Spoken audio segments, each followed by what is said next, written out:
Community is reacting to a rollover crash that left 3 people dead. That crash happened yesterday morning southwest of Walton. KZI 9 News reporter Sarah Hurwitz is now live in the studio after speaking with a woman who lives along Highway 126. Sarah?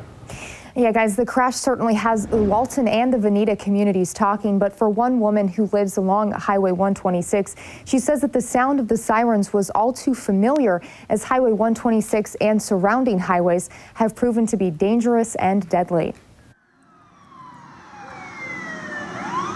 Mid-morning, we heard sirens.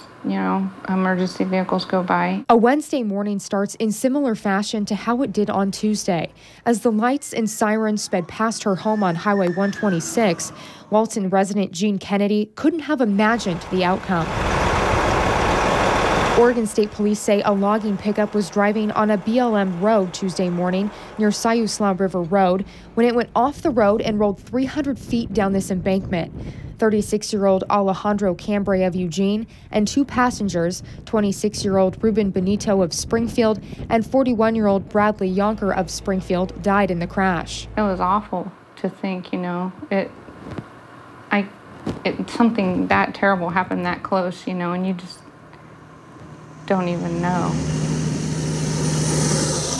A heap of logs barreling past her home is a typical sight for Jean as she lives just feet from Highway 126, a common outlet to less traveled highways near timber, roads she says are treacherous. It gets steeper and windier, and it goes, the farther back you go, the worse it is. 3 lives lost, not far from Jean's home. Unsettling news for the Walton community. Living this close to the highway, there are a lot of accidents out here. I think people are still, every time saddened by it, that something has happened.